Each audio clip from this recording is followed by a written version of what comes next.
Hi అండి, welcome to my channel Sharmitha vlogs. అంతా ఎలా ఉన్నారు, బాగున్నారా? సో ఈరోజు వచ్చేసి సూటిగా సుత్తి లేకుండా చింతపండు పచ్చడి ఎలా చేసుకోవాలో చూద్దాం.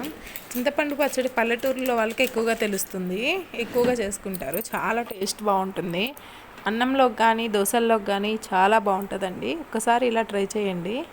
అన్నట్టు చింతపండు పచ్చడి అయితే నేను తిరగమూత అయితే వేయను. సో ఫస్ట్ ఆఫ్ ఆల్ మిరగాయలు ఎండుమిర్చి తీసుకోండి. ఎండుమిర్చి స్పైస్కి మీరు ఎంత చేసుకోవాలనుకున్నారో పచ్చడి ఇక అన్నీ తీసుకోండి. నేనైతే ఒక 20 దాకా తీసుకున్నాను. ఇంకా అవి తొడాలన్నీ తీసేసుకోవాలి.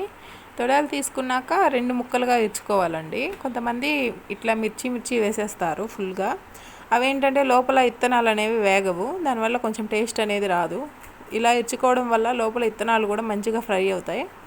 ఇక వేసేసుకుని ఒక ప్యాన్ తీసుకుని ఆయిల్ వేసుకుని అయితే హీట్ అవనిచ్చి మిర్చి అయితే వేసేసుకోవాలి. ఇవి ఎక్కువగా మాడనివ్వకూడదండి. మెయిన్ చింతపండు ఏంటంటే ఒక పెద్ద నిమ్మకాయ సైజ్ తీసుకుని నానబెట్టుకోండి. అంటే ఎండుమిర్చి స్పైస్కి తగ్గట్టుగా చింతపండు అయితే నానబెట్టుకోవాలి. ఇక ప్యాన్ హీట్ అవనిచ్చేసి ఆయిల్ వేసేసుకుని ఈ మిర్చి వేసుకుని మంచిగా సన్న సగ మీద వేపుకోవాలి. ఎక్కువ హైలో పెడితే ఊరికనే మాడిపోయి పచ్చడి అయితే చేదొచ్చేస్తుంది. అక్కడికి కొంచెం బ్లాక్ కలర్ అయితే వచ్చాయి. మనకి మిరపకాయలు ఇట్లా చేత్తో పట్టుకుంటే సౌండ్ వస్తాయి అన్నమాట.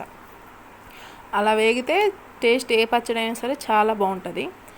ఇంక ఇక్కడ ఫ్రై చేసుకుని ఆపేసాను అనమాట. స్టవ్ ఆపేసాకే నేను ధనియాలు జీలకర్ర వేసుకుంటాను. ఎప్పుడు నేను స్టవ్ అనేది ఆన్లో ఉండగా వేయనండి, ఎందుకంటే అవి కూడా మాడిపోతే అసలు బాగోదు ఇక పచ్చడి అయితే. ఇంకా ఇక్కడ ధనియాలు జీలకర్ర కూడా వేసేసుకుని ఆ వేడి మీద ఒక 5 మినిట్స్ ఉంచేయండి, మంచిగా అవుతుంది, అది కూడా ఉడుకుతాయి అన్నమాట.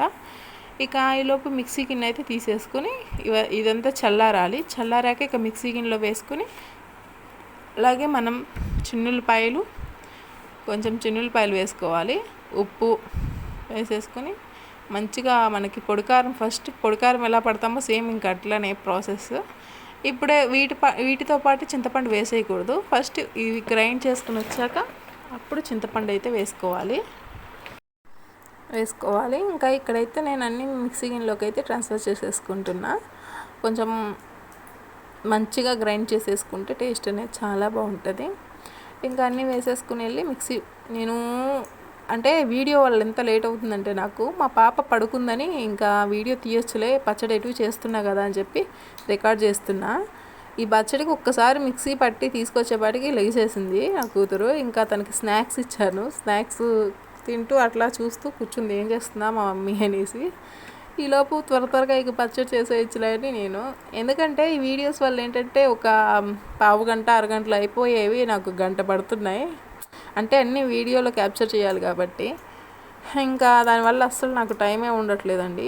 పాప పడుకున్నప్పుడు ఇదివరకు నేను రెస్ట్ తీసుకునేదాన్ని తనతో పాటు పడుకొని. అస్సలు ఇప్పుడు తను పడుకుంటే ఏంటంటే ఏదో ఒక వీడియో అయితే షూట్ చేద్దామన్నట్టుగా చేస్తున్నా. అస్సలు రెస్ట్ అనేదే ఉండట్లేదు. మీరా చూస్తారు కానీ సబ్స్క్రైబే చేసుకోరు. సబ్స్క్రైబ్ చేసుకోవడం వల్ల మీకు ₹1 పోదు, మీకు ఏం లాస్ అవ్వదు. ఎంకరేజ్ అంటే మాకు ఒక సపోర్ట్ అనమాట. కానీ సబ్స్క్రైబ్ చేసుకోరు. సర్లే అండి, ఇంకా పచ్చడి ప్రాసెస్లోకి వెళ్ళిపోదాం. ఇంకా ఇక్కడ వచ్చేసి మనం ఒకసారి మిక్సీ పట్టేశాక ఈ మిర్చి, ఈ ధనియాలు ఇవన్నీ మంచిగా నలుగుతాయి.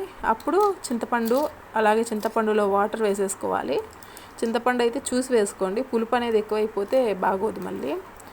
ఇంకా అంటే మంట పులుపు బ్యాలెన్స్డ్ ఉండాలన్నమాట. అట్లా చూసుకుంటూ వేసుకుని పట్టుకోండి. ఇక ఒకసారి గ్రైండ్ అయిపోయాక స్ట్రక్చర్ అయితే ఇలా ఉంటుంది. అసలు నిజం చెప్తున్నా, దోశల్లోకి కానీ రైస్లోకి కానీ అదిరిపోద్దండి. రైస్లో అయితే వేడివేడి అన్నంలో ఈ పచ్చడి వేసుకుని కొంచెం నెయ్యి వేసుకుని తినండి, అసలు ఇక మామూలుగా ఉండదు, అంత బాగుంటుంది. ఫ్యాన్ అయిపోతారు. ఇంటి దగ్గర ఉన్నప్పుడు అమ్మతో వారానికి వచ్చి ఒకసారైనా చేయించుకునేదాన్ని. ఇక్కడికి వచ్చాక అస్సలు ఈ పచ్చడి అనేది మర్చిపోయాను. ఇంకా ఎందుకో ఈరోజు మిర్చి చూడంగానే నాకు చింతపండు పచ్చడి అయితే చేసుకోవాలనిపించింది. వెంటనే ఇక లెగవగానే చింతపండు అయితే నానబెట్టేశాను. ఇక కూర ఇదంతా టిఫిన్ పని అయిపోగానే పచ్చడిలోకి అయితే చేద్దామని, పాప పడుకుంది కదా అని ప్రాసెస్ మొదలుపెట్టా. ఇక పచ్చడి కూడా గ్రైండ్ అయిపోయాక ఆనియన్ ఒక హాఫ్ అయితే తీసేసుకొని అవి కొంచెం పెద్ద పెద్ద ముక్కలు చేసి పచ్చడిలో వేసి ఒక్కసారి గ్రైండ్ చేసి తీసేయండి. మొత్తం సేపు చాలాసేపు కానీ గ్రైండ్ చేస్తే ఇదంతా మెత్తగా అయిపోతుంది, ఉల్లిపాయ బాగోదు. అవి కచ్చాపిచ్చాగా ముక్కలు అనేది గ్రైండ్ అవ్వాలి. పచ్చడి టేస్ట్ అయితే చాలా బాగుందండి, ఒక్కసారి మీరు ట్రై చేయండి. అలాగే నేను ఇదైతే పోపు అయితే పెట్టను, ఎందుకంటే మా అమ్మ కూడా పెట్టదు, అట్లనే బాగుంటుంది టేస్ట్. ఇంకా చూడండి, ఇక్కడ ఉల్లిపాయ అయితే ముక్కలు చేసుకుని అయితే వేసుకుంటున్నాను. స్కిప్ చేయకుండా చూడండి వీడియో, ఖచ్చితంగా నచ్చుతుంది.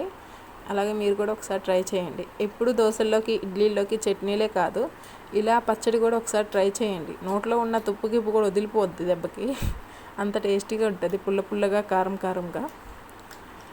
ఇంకా మిక్సీ గిన్నెలో అట్లా పట్టుకోవాలండి కచ్చాపిచ్చా. ఉల్లిపాయ ముక్కలు చూడండి మనకి సైడ్ని ఉన్నాయి కదా, అట్లా చిన్న చిన్న ముక్కలు అయిన దాకా జస్ట్ అలా పట్టుకుంటే సరిపోతుంది. ఇక ఇదంతా నేను ఒక డబ్బాలోకి అయితే ట్రాన్స్ఫర్ చేసేసుకుంటున్నా. చూస్తుంటేనే నోరు అవుతుంది కదా మీకు.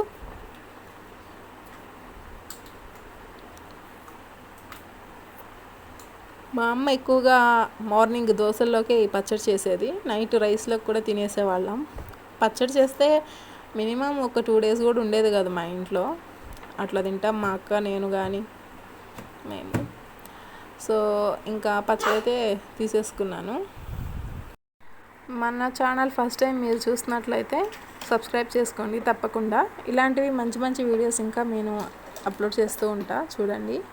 మా పాప పడుకుంది కాబట్టి ఇప్పుడు వీడియో తీయగలిగాను, దాన్ని మెలకువతో ఉంటే అస్సలు తీయగలిగేదాన్ని కాదు. సో అర్థం చేసుకుని సబ్స్క్రైబ్ చేసుకోండి మన ఛానల్, మళ్ళీ ఫాలో అవ్వండి. మంచి మంచి వీడియోస్ నేను పెడతాను, షార్ట్స్లో కూడా ఉన్నాయి, ఒకసారి వెళ్ళి చెక్ చేయండి. ఇంకా చింతపండు పచ్చడి అయితే రెడీ అయిపోయింది. ఇంకా వేడివేడిగా అన్నం వండుకుని అయితే తినాలి. ఫ్రెండ్స్ మీరు కూడా ఒకసారి ట్రై చేసి వేడి అన్నంలో వేసుకుని ఒక్కసారి ట్రై చేయండి, అదిరిపోద్ది. ఫస్ట్ మిర్చి మంచిగా ఉన్నాయో అయితే చూసుకోండి. కొన్ని మిరపకాయలు ఏంటంటే నల్లగా చేదుగా ఉంటాయి, వాటితో చేస్తే పచ్చడి టేస్ట్ బాగోదు. ఇంకా మన ఛానల్ సబ్స్క్రైబ్ చేసుకోండి. Bye all.